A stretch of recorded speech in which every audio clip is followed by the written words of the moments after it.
Hello everyone, my name is Ryan Cam and welcome back to Nolan Month. I've been covering every single movie directed by Christopher Nolan. I've already covered Following and Memento. If you'd like to check those out, they will be linked in the eye in the right hand corner. But for right now, let's dig into the rest of Nolan Month by talking about the strange outlier in his career, Insomnia. This is a remake of a Norwegian film of the same name, which stars Stellan Skarsgård in the Al Pacino role, and this movie does star Al Pacino, Robin Williams, and Hilary Swank. It tells the story of two LAPD detectives who are asked by a former friend of theirs to come to Nightmute, Alaska, where their friend is now the police chief. There's been a grisly murder that has been taking place, and the Al Pacino character is pretty infamous for solving high-ticket crimes. As I said earlier, Insomnia is the strange outlier of Nolan's filmography, because Nolan makes very Nolan movies. He has specific actors that he likes to cast in every Nolan movie. He has a way of shooting his own movies, writing them, and etc. But Insomnia is the least Nolan of all of Nolan's movies. In many respects, Insomnia is a straightforward crime drama, but it is told in a uniquely Nolan way. But not all at the same time. There is no non-linear storytelling.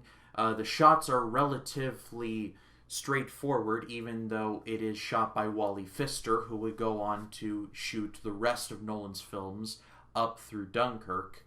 And Michael Caine is nowhere to be found. But not only did I like Insomnia, but I think it's also the most underrated of Nolan's films. Nobody talks about it, and I think people should. Firstly, let's talk about Al Pacino, because we all know who Al Pacino is. He's a great actor, but he also has the tendency to go off the rails every once in a while.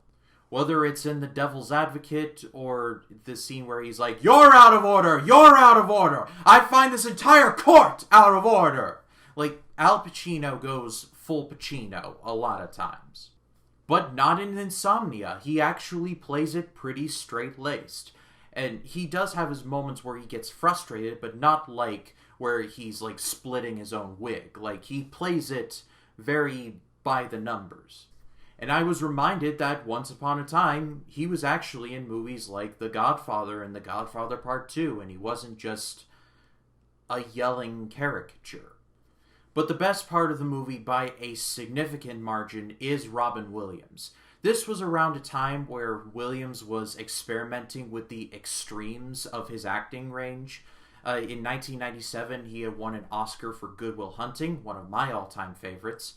And I think in the same year as Insomnia, he was in the movie 1 Hour Photo. I'm not 100% sure on that, but I'll check in post and I'll put it in the lower 30 or somewhere. Essentially, Robin Williams was not the guy from Good Morning Vietnam or Mrs. Doubtfire. He was actually pretty serious and downright demented in Insomnia.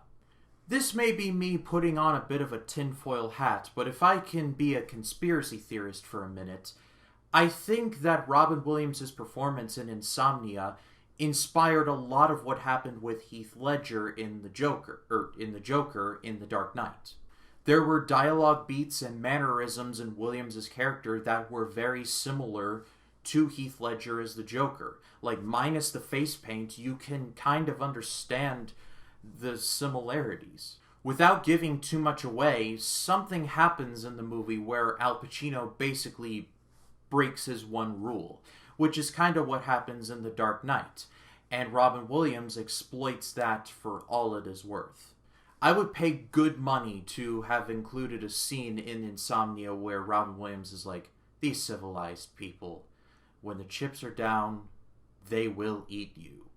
Don't tell me you wouldn't want to see that. I will not believe you and your bad lies." If I had to have some problems with the movie, it's two things. Firstly, it's Hilary Swank. Now, I'm not trying to dump on her. She's a great actress, and she is really good in this.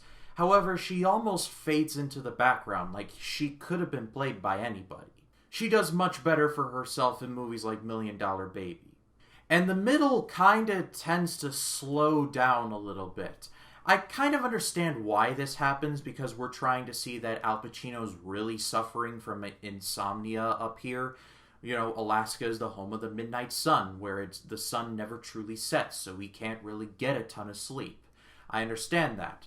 However, you do feel every minute of that middle portion of the movie.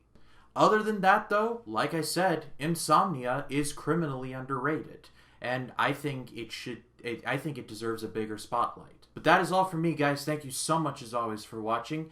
Next time on Nolan Month, we're going to be finally digging into the Dark Knight trilogy and tackling Batman Begins. But if you like this video, please be sure to leave a like, comment your thoughts down below, and if you like this video and you want to see more like it, hit the subscribe button and click the bell to allow notifications. That way, when a new video drops, you'll be the first to know.